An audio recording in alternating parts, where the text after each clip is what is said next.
Wow. This is a good one.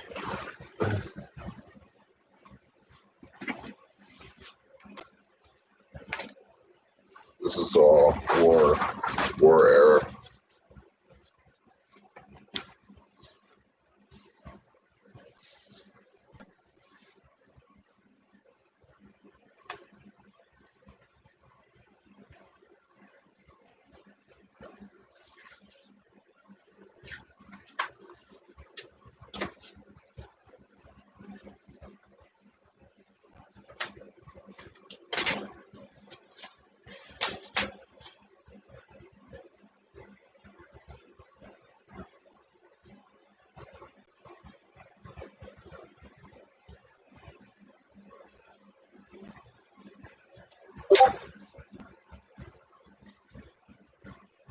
Boston, where jaywalking has been practiced since the Pilgrims landed, has the poorest record of the 12 largest cities. Like here's Mel in World War II.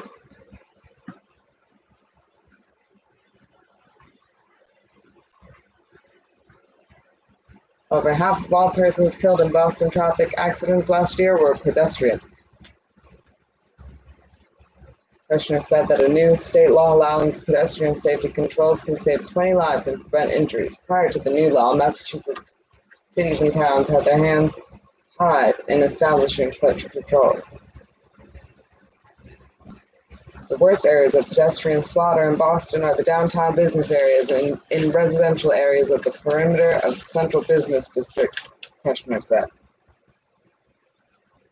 Most likely victims are persons over 65. Then comes children in the 5 to 9 age group. Major causes of pedestrian deaths and injuries are 1. Crossing streets from between parked cars, 2. Crossing at mid-block, and 3. Crossing diagonally at intersections. Kushner was moderator of a 3-member panel on pedestrian control. Other panelists were Robert Brooks, Chief Inspector of the State Traffic Department, and James H. Fairclough Jr., member of the Citizens Traffic Advisory Committee.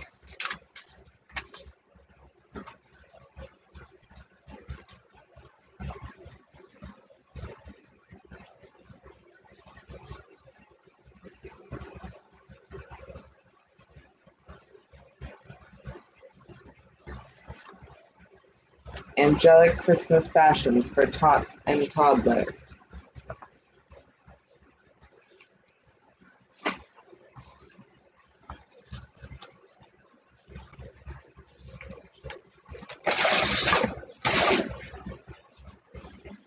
There's some spectacular photos. Look at this one. I just found these. Look at this one.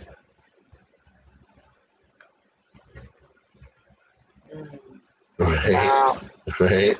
Mm-hmm.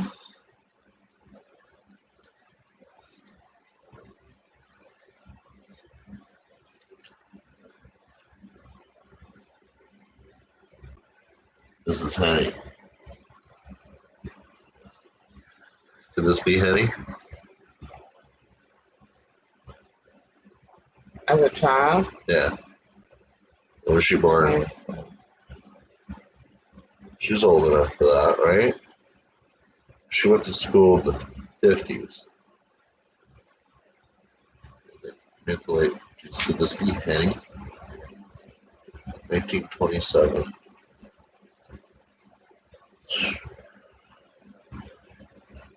Oh my God, these are bless you. These are great pictures. Why do they like that? Are these like out of focus? or are they erasing themselves? I don't think so. 1945. It's gotta be Henny.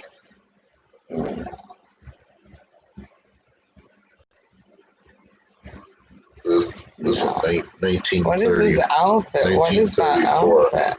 The outfit's crazy. I thought she was born in 1931. Then that would be her, right? This is 1934. Don't touch him. Don't put your fingers on him. Maybe this is the sister. The lobster-eating sister. Well, we should go through them with honey. Yeah. Is this Lionel? Where are you putting this? It's just so dirty in here. You see this one? It's incredible.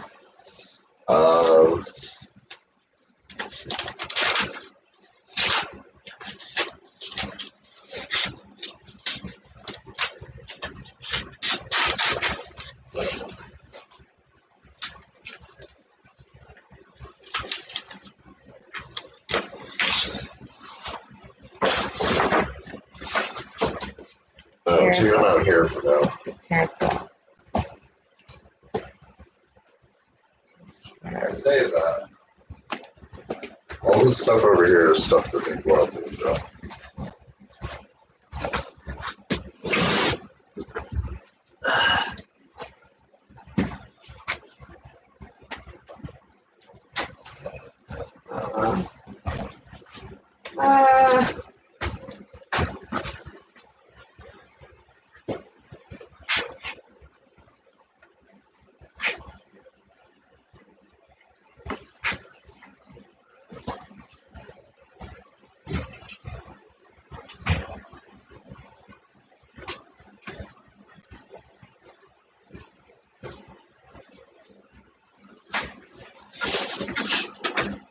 Oh,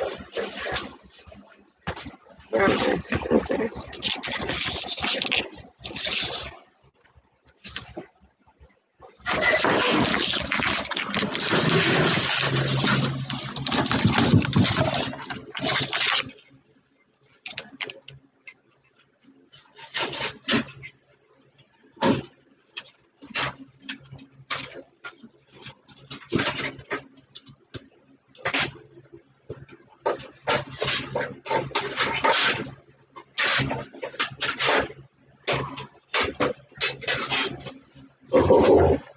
Oh, sweet.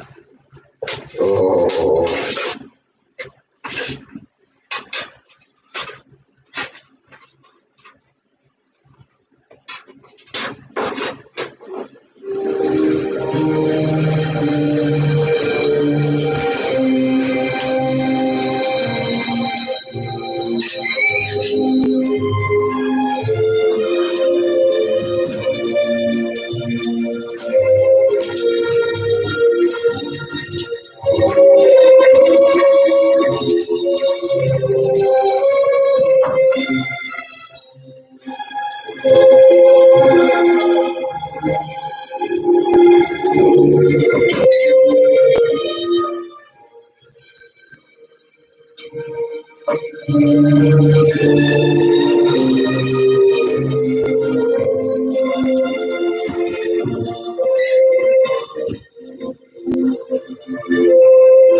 August the 3rd, 1750.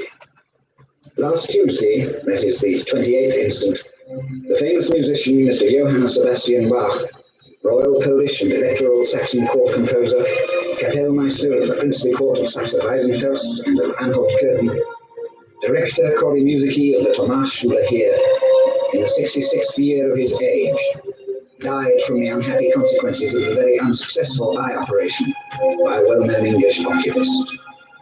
The loss of this uncommonly able man is uncommonly mourned by all true connoisseurs of music.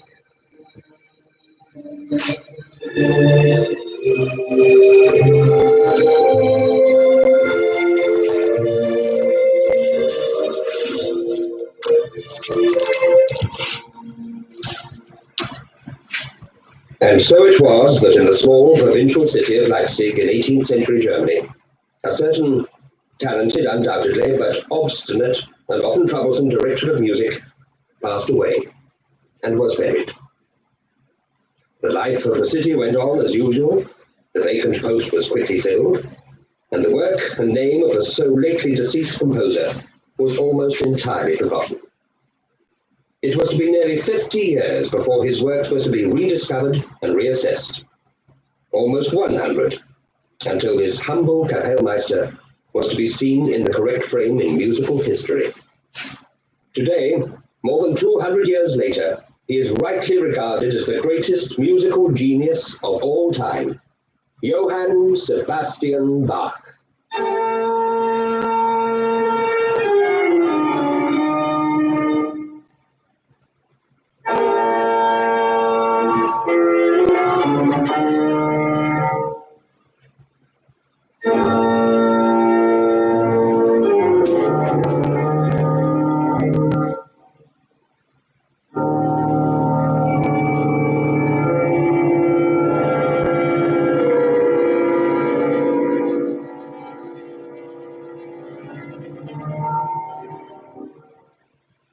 In 17th century Germany, in many of the towns, the name Bach was synonymous with that of musician. There were Bachs in almost every town band or organ loft. Their history stretched back generations to form a tightly knit band. Johann Sebastian, of that same clan, born into this heritage, was the first to break free from the parochial town bands and reach for higher goals. Johann Sebastian was born in 1685, the eighth child of Johann Ambrosius Bach, not surprisingly a musician by trade. Naturally, the young Johann Sebastian was taught to play the violin from an early age. Unhappily, both his parents died when he was 9, and he was taken in by his eldest brother, Johann Christoph, organist at the Michaeliskirche at Ohrdorf. This was Johann Sebastian's first introduction to the church organ, and he quickly mastered the intricacies of the instrument. Later, his own son, Carl Philipp Emanuel, was to write in his father's biography of the enthusiasm of the youth. A volume of clavier pieces by famous contemporary masters was for some strange reason denied the young boy, despite his pleadings. His ceaseless desire to better himself led him to the following innocent deception. His brother had secured the book in a cupboard with only bars for a door. At night, when everyone was asleep, he was able to squeeze his small hands through the bars, roll up the paper-bound book, and pull it out. He then proceeded to copy it out by moonlight. At the age of 15, his voice won him a place in a select choir school in Lüneburg. It was during this stay at Lüneburg that he was invited to join the orchestra of Duke Ernst of Weimar. Although his stay with the Duke was comparatively brief, it made him very aware of the other influences on music. Slowly, yet surely, Bach was amassing a vast wealth of experience of styles, of techniques, and of tastes.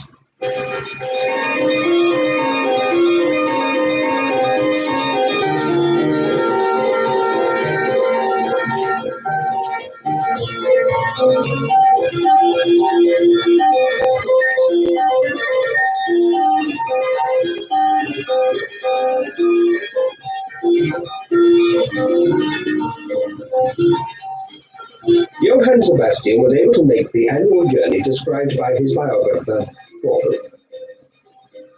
Since it was impossible that they should all live in the same town, yet wanted to meet at least once a year, they decided upon a certain day on which everyone had to be present at a place previously agreed upon. This practice continued even when the number of family members had greatly increased and spread across the borders of Thuringia into Upper and Lower Saxony, as well as into Franconia. The place chosen for this annual Bach convention was usually Erfurt, Eisenach, or Arnstadt.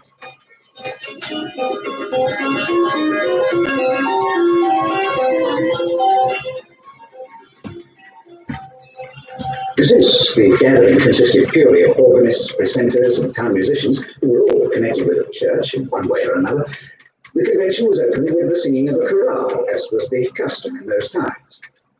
After this pious introduction, they passed on to some lighter entertainment, singing folk songs, some funny, some even frivolous, but always making harmony. At the age of 18, Bach was invited to play at the dedication of a new organ in nearby Arnstadt. This he did with such skill that he was offered the permanent post of organist there. Now he had his very own organ on which to experiment, extemporize, and compose. His son again explains. Now, for the first time, he began to reap the benefits of his untiring efforts to become an accomplished organist and composer. He had acquired his knowledge and techniques mostly by studying the best works of contemporary musicians, and by applying his own mind to the problems involved. 2 years after taking up this post, he determined that to improve, he had to gain the advice of the then greatest organist, Dietrich Buxtehude. So, absent from his duties, he walked the 300 miles to Lübeck to visit the old master.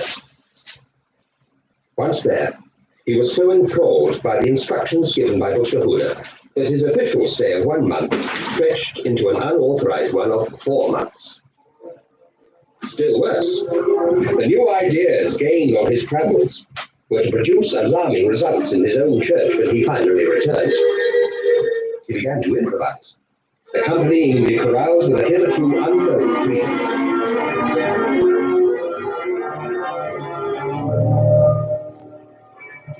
The confrontation with the authorities was inevitable. Johann Sebastian Bach, organist of the new church.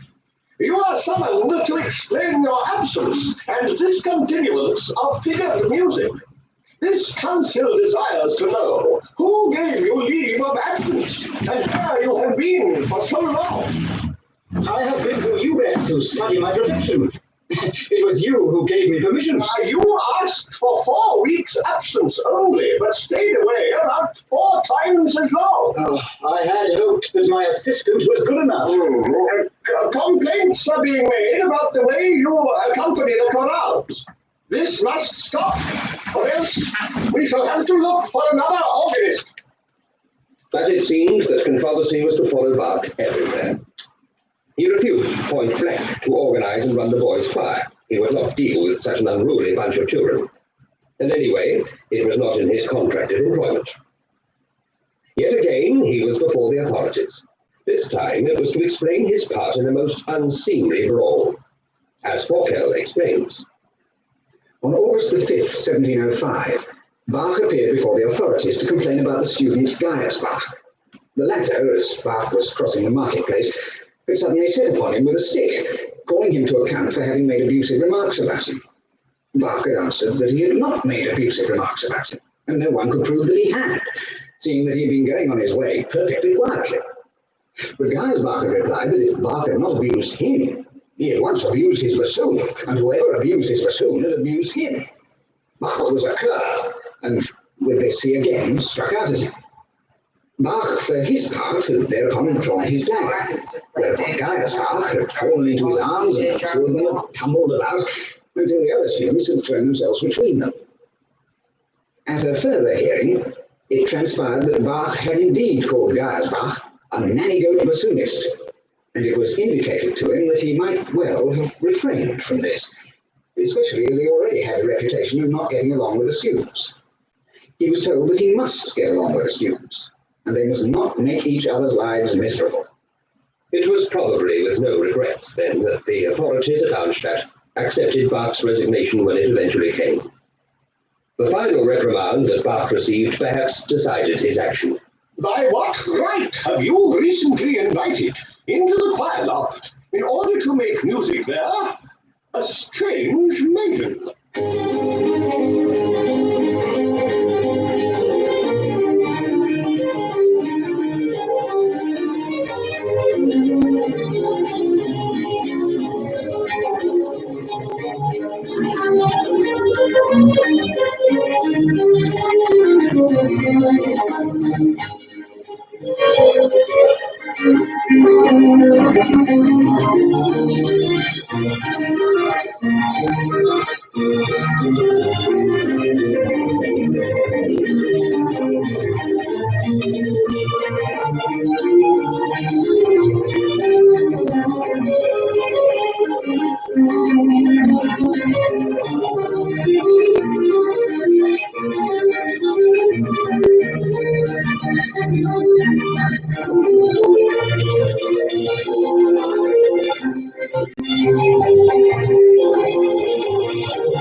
Bach's new appointment was as organist at Mühlhausen, a post recently left vacant by the death of the acclaimed Johann Ahler. His new contract was duly signed, entitling him to a salary of 85 gulden in money, and the following emoluments in kind: 54 bushels of grain, 2 cords of wood, 1 beech and 1 oak or aspen, 6 times 3 score faggots delivered to the door instead of acreage.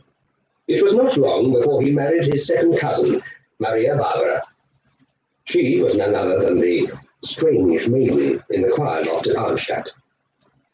In his brief 2-year stay at Mühlhausen, he wrote many fine choral pieces and organ music for official, civic, and church occasions, amassed a useful library of sacred music, and persuaded the council to completely overhaul the organ.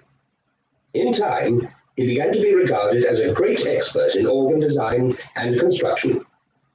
No one has ever tried out organs so severely, and yet at the same time as honestly as he. He understood the whole building of organs in the highest degree. Organists were terrified when he sat down to play on their organs and drew the stops in his own manner, for they thought that the effect could not be as good as he was planning. Then they heard an effect that astounded them. The first thing he would do in trying an organ was this. He would say in jest, Above all, I must know whether the organ has good lungs. and to find out, he would draw out every speaking stop and play in the fullest and richest texture possible. At this, the organ builders would often grow quite pale with fright.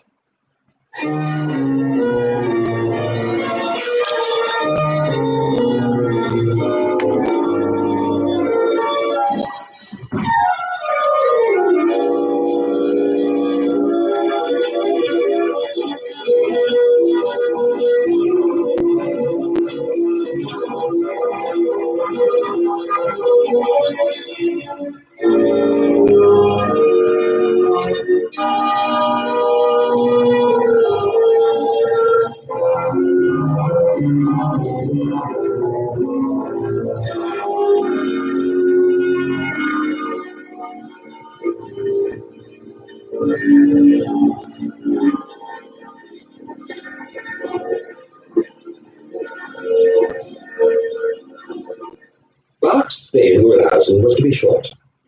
The church was Lutheran, and there was much dissension from within. In time, the arguments became so loud that his health began to suffer, and he could not concentrate on his writing. Against his will, he found himself being dragged into many of the arguments. Nevertheless, he hid the true reasons for resigning in his letter to the authorities. It has always been my aim to carry out your wishes that church music should be performed to the glory of God. And as far as I've been able, I have also worked towards this end in the surrounding villages, where a love of music is growing, where the singing and playing is often better than in our own city churches. At all times, I have cheerfully fulfilled my tasks, but have not been able to do my work without opposition. Also, if I may say so without disrespect, although my household economy has been frugal, I have not had enough to live on.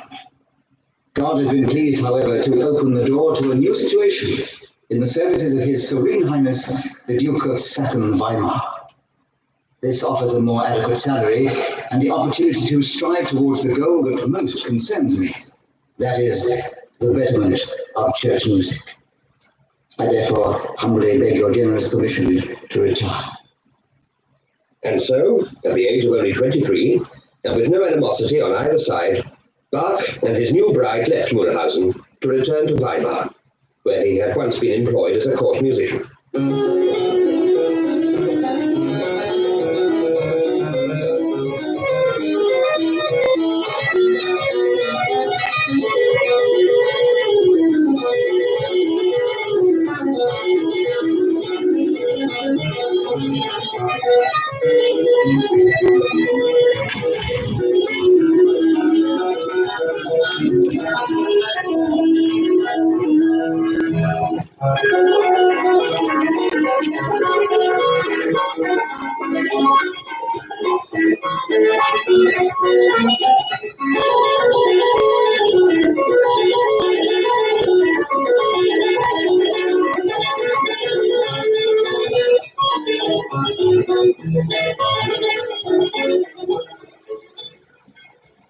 Bach spent 9 years at Weimar, and it was to prove a very important time in his life. Here, he developed and extended his skills, composing many famous pieces for the organ. He was comfortably off and reasonably happy in his duties. The Duke was a patron of the arts and science, and very useful to Bach. The Duke was an exceptional man. He had become very religious at 3, preached his first sermon at 7, and knew every one of the 100 ministers of religions in his dukedom personally. But it was somewhat of a strict routine. Every child in his court had an education. Each member of his court went to bed at 9 o'clock in the summer and at 8 o'clock in the winter. He was married, but his wife left him after a couple of years, and he remained childless. This last comment cannot be said of Bach, for his wife, Maria Barbara, was to present him with 8 children, 2 of whom were to become famous musicians in their own right. At Weimar, Bach was to gain fame, not only as an expert on organs, but in composition and virtuosity. Certainly his playing was astonishing, as his biographer, Forkel, tells. At length, he acquired such a high degree of facility, and we may almost say unlimited power over his instrument in all the keys, that difficulties almost ceased to exist for him. As well in his improvisation as in executing his compositions, he is said to have possessed such certainty that he never missed a note. But even Bach was not infallible. He had such an admirable facility in reading and executing the compositions of others, which were all easier than his own, that he once said to an acquaintance, "I really believe I can play everything without hesitating, at the first sight." He was, however, mistaken. His friend invited him one morning to breakfast, and laid upon the desk of his instrument, among other pieces, one which at the first glance seemed trivial. Bach, according to his custom, went immediately to the instrument, partly to play, partly to look over the music that lay on the desk. In a few minutes, Bach got to the piece intended for his conversion, and began to play it. He had not got very far when he came to a passage at which he stopped.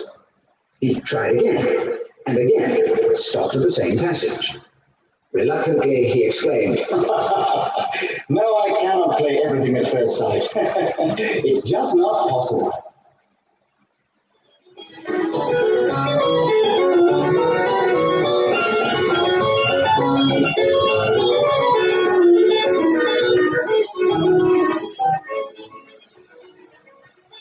Equally, his composing was masterly. His position as organist of the court meant that in each session he had to play 6 voluntaries, most of which he improvised. Yet his compositions for the organ have never been equalled. So much of Bach's work is of the same incredibly high standard. His choral preludes for the organ reveal him as a composer with an unsurpassed feeling for poetic tone painting, a predecessor of Beethoven, Berlioz, and Liszt, with their own particular genius for pictorial illustrations in music. One of the diversions of the court was the occasional pitting of talents, one against the other. The one that affected Johann Sebastian was when he was challenged by the French organist Marchand to a contest in Dresden. For days the excitement grew. Who would win? And then it was discovered that on the allotted day, Marchand had fled, presumably because he had heard Bach practicing. Johann was declared the winner by default. It was natural for Bach to assume that after 9 years of faithful service, the highest musical post in the court, that of Kapellmeister, would be his. But it was not to be. For some reason, he was overlooked, and the post was offered to someone else. This left him with but one course of action, and in 1717 he applied for a new post elsewhere. He was immediately accepted. But there was one small snag. The Duke would not let him go, and resorted to drastic measures to prevent him from absconding.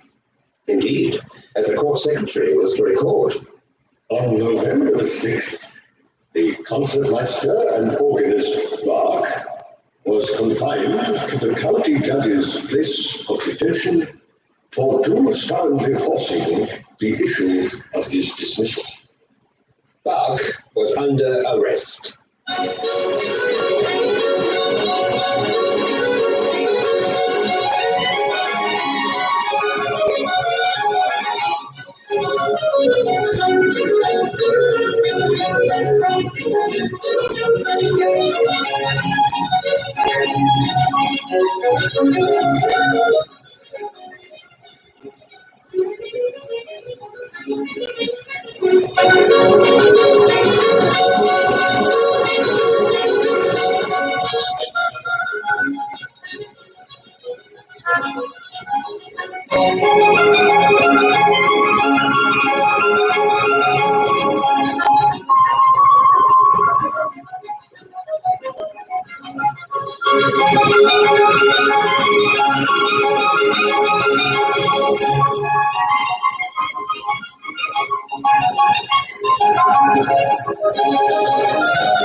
Bach's confinement lasted less than a month. The Duke relented, and Johann was at last able to leave in order to take up his new position. This was at the court of Prince Leopold in Köthen. The time in detention had certainly not been wasted, for here Bach wrote his Orgelbuchlein, or Little Organ Book. He described this in the title page as a little book for the organ, wherein the beginner may learn to perform chorales of every kind, and also acquire skill in the use of the pedal, which is treated uniformly obligato throughout. To God alone the praise be given for what is herein to man's use written. But with this move to Curtain, Bach was to turn his back on organ music. Henceforth, chamber music and sacred cantatas were to be his main preoccupation. As Kapellmeister to the court orchestra, Bach had attained the highest musical post open to him. An historian has described the position. The Kapellmeister of Köln is a learned court official and a composer of the highest order. He is responsible for directing, managing, and composing sacred as well as secular music at the court of an emperor, king, or duke, and for the supervision of the performances to the glory of God, the pleasure of his master, and for the benefit of the entire court. Sometimes he had between 50 and 100 persons under his command. The young Prince Leopold was sociable and cultivated. The court was enlightened and appreciative. Here Bach was to spend the happiest years of his life.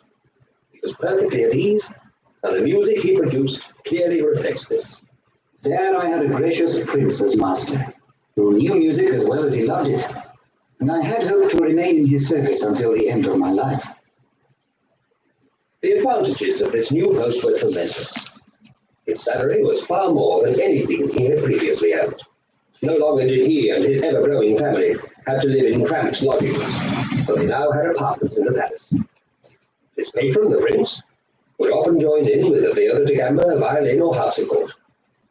The severities of the Weimar court were soon forgotten. Bach was free to go where he pleased. On one occasion, he dashed to Halle to meet the celebrated composer Handel, only to find he was a day too late. Handel had already departed for England. Alas, the two great musicians born in the same year and some 40 miles apart were destined never to meet. With his new orchestra, which contained many of the finest musicians in the land, Bach was able to experiment on new forms, blending new sounds and composing to the capabilities of his own musicians, to the delight of his audience. 6 such compositions he collected together and dedicated them to the Margrave of Brandenburg.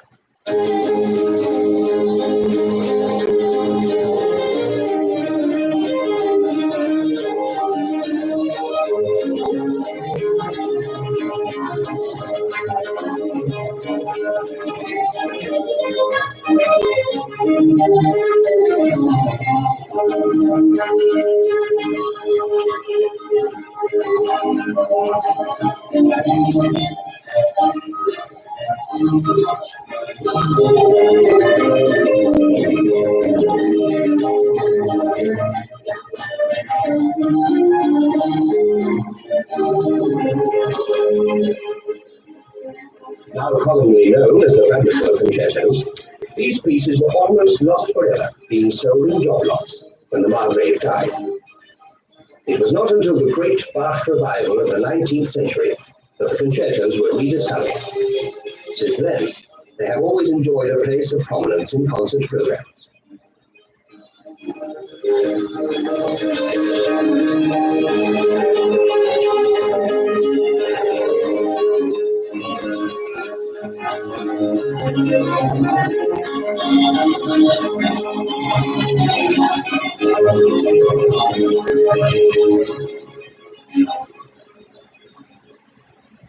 Even when the Duke travelled, he liked to take his music with him, and Bach often accompanied him. It was a sad day, however, when, on returning from such a journey, Bach received a shattering blow. He had been a happily married man for 13 years, when, in 1720, on his return to Curtin from a journey with his prince to Carlsbad, he learned, to his great sorrow, that his wife was dead, and already in her grave. He had left her a strong and healthy woman, and not before he crossed the threshold did he hear that she had died.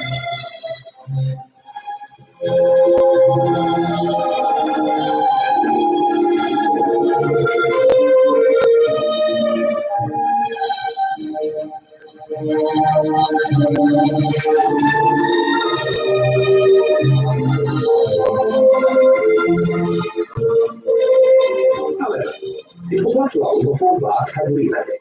His second wife, Anna Magdalena Wilhelm, was the daughter of a musician and was 16 years his junior. He was now 36, and she was to remain his wife until his death some 29 years later. A short poem, written by Bach himself many years later, stresses their happiness together.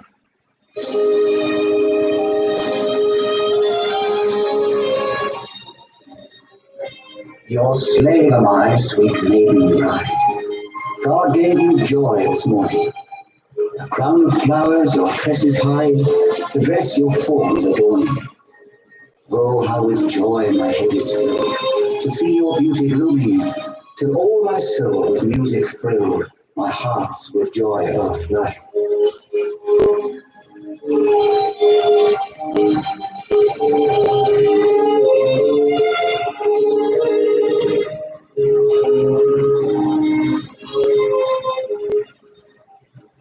To the surviving 4 children by his first marriage, Anna was to present him with 13 more. One of his major works of this time was the first part of his book, The Well-Tempered Clavier. A new system of timing, or tempering, was beginning to be used with keyboard instruments, and it was Bach who was the first to exploit its potentialities. When the Well-Tempered Clavier was finally completed, nearly 20 years later, Bach had written a prelude and fugue for every major and minor key as exercises. Later known as the 48 Preludes and Fugues, or simply the 48, it represents an important step in the history of keyboard music.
But steadily, Bach grew uneasy in his position.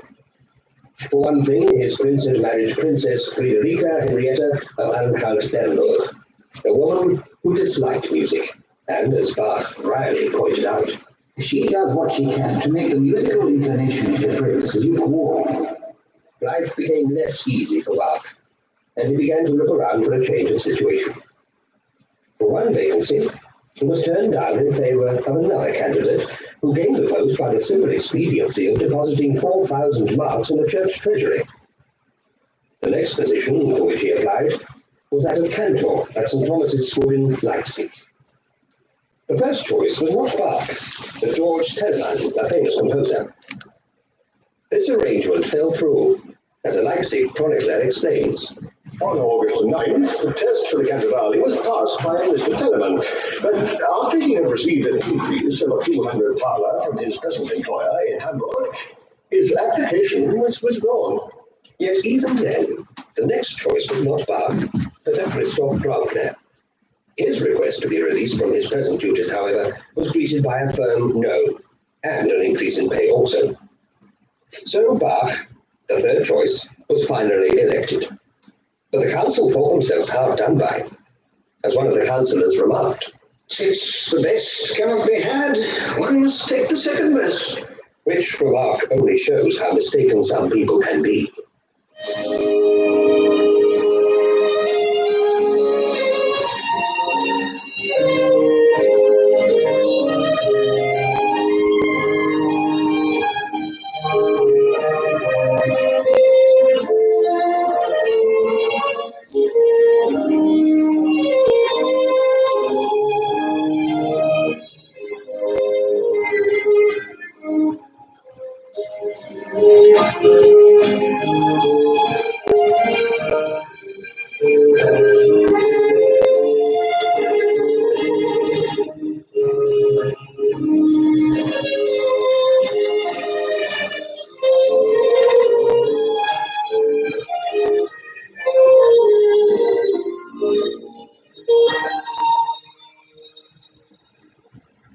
duties in 1717. As a local newspaper stated, Last Saturday afternoon, 4 carts laden with goods and chattels belonging to the former Kapellmeister to the court of Curtin arrived in Leipzig, where he had been nominated as cantor of St. Francis. At 2 in the afternoon, he and his family arrived in 2 coaches and moved into their newly decorated lodgings in the school building. Bach was to spend the rest of his life in Leipzig, another 27 years. His duties as cantor were precisely laid out and were, in the main, routine. He had to supervise the 4 church choirs, training the 2 principal ones himself, process through the streets with the boys at certain seasons, maintain order and good behavior, direct the music in the churches, and maintain the organs. He also had to compose cantatas for Sundays and feast days. In all, he wrote 295 cantatas, all but 93 of which survive to this day. We have this description of him conducting the boys' choir. He presides over 30 or 40 performers all at once, recording this one by a nod, another by a stamp of the foot, another with a warning finger, keeping time and tune. This one man, standing alone in the midst of the loud sounds, having the hardest task of all, can discern at every moment if anyone goes astray, and can keep all musicians in order, restoring waverer to certainty, and prevent him from going wrong. With him, he's in his every limb. He takes in all the harmonies by his subtle ear, as it were, uttering all different parts through the medium of his own mouth. In appearance, he was a short, well-set man with a full face which showed a certain obstinacy. There is only one authenticated portrait of Bach, and that has been overpainted at some time, so we can only rely on our imaginations to picture this musical genius. But we do have descriptions of his playing. For example, on the organ. His feet seemed to fly across the pedals as if they were winged, and mighty sounds filled the church. His fingers were all of equal strength, all equally able to play with the finest precision. He had invented so comfortable a fingering that he could master the most difficult parts with perfect ease, and he was able to accomplish passages on the pedals with his feet, which would have given trouble to the 5 fingers of many a clever player of the keyboard. Bach was one of the first musicians to play with a curved hand rather than a straight one, and this allowed him to use his thumb and little finger to assist his playing. Yet he was surprisingly modest about his own undoubted talent. There is nothing remarkable about it. All one has to do is hit the right notes at the right time, and the instrument plays itself. It is not surprising that his fame as a performer spread far and wide. His house became the center of musical pilgrimages, even in the small, insignificant provincial city of Leipzig, with its petty provincial squabbling. Too often, Bach was the center of such disputes, the town council often disagreeing with his manner and style. They even criticized his St. John's Passion for being too theatrical, and made him sign an undertaking to prevent any such repetition. That an innovative genius of Bach's caliber should have been shackled by such petty men is lamentable. But in all his dealing with them, Bach never acquiesced without a fight. On one occasion he wrote to the king himself, listing the injustices and annoyances to which he had been subjected. I humbly request your majesty to comply with 2 submissions. 1, to direct the council not to molest my prerogative of appointing the choral masters, but uphold my due powers therein. 2, to be graciously pleased to consider the ordering of the consistum here to demand an apology from Rector Ernesti for the indignity put upon me, and to charge Superintendent Dr. Dilling to instruct the school to show me the respect and obedience due to me. I look forward to receiving your Majesty's exalted favours with undying gratitude, and with profound submission remain your Majesty's most obedient and dutiful servant. But Johann Sebastian should be capable of composing sublimely beautiful works against such a background is remarkable, but true. At times like these, he must have taken great comfort in his family. Of my first marriage are living 3 sons and a daughter. Of my second marriage, 1 son and 2 daughters are living. My eldest son is a law student, the other 2 are at school here. My eldest daughter is as yet unmarried. My children by my second wife are still young, the eldest boy is 6. All my children are born musicians. From my own family, I can assure you, I can arrange both a vocal and instrumental concert. My wife in particular has a very clear soprano, and my eldest daughter can give a good account of herself too. Indeed, two of Bach's sons did become renowned musicians in their own right. Johann Christian Bach, who is sometimes referred to as the English Bach, as he lived a large part of his life in London, and Carl Philipp Emanuel Bach, who wrote one of the first biographies of his father.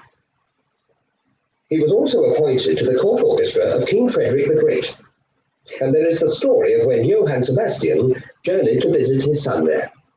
As Forkel says, At this time, the king used to have every evening a private concert, in which he himself generally performed some concertos on the flute. One evening, just as he was getting his flute ready and his musicians were assembled, an officer brought him the written list of the new guests. With flute in hand, he ran his eyes over the list, but immediately turned to the assembly and announced, Gentlemen, old Bach is here. The king gave up his concert for the evening and invited Bach to try his fortepianos. After some time, Bach asked the king for a subject for a fugue on which he could extemporize. so Bach played for the king. He was not entirely happy with his effort, however, and later sent the king a revised version. This is now known as the musical offering.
In these, the last years of his life, he continued to write, producing the deeply religious Mass in B minor and the emotional St. Matthew's Passion, the D major Magnificat, and the brilliant Christmas Oratorio. Even in his final hours, he was able to write the chorale, Even in Our Deepest Need. He died in Leipzig on July the 28th, 1750, and was buried in an unmarked grave. And there he may well have lain forgotten. But many years later, it was realized that there had lived in Leipzig a man of true genius. He had not been an innovator as such, not one who set the world of music alight, but a modest man who produced consistency where only muddle had existed before, who drew together all the half-formed strands of ideas on music to produce a clarity of expression unsurpassed, then as now. A supreme artist who explored every facet of his art. It was not in his own lifetime that his true mark was made. It was in the generations of musicians then unborn who were to be profoundly influenced by his work in their own compositions. Beethoven, Schubert, Mendelssohn, Berlioz, and many, many others. And today, we can enjoy his music as others could not. For Bach needs no tablet, no monument, no epitaph. His memorial exists in his music. Music which can excite, uplift, and inspire. This is the music of Johann Sebastian Bach.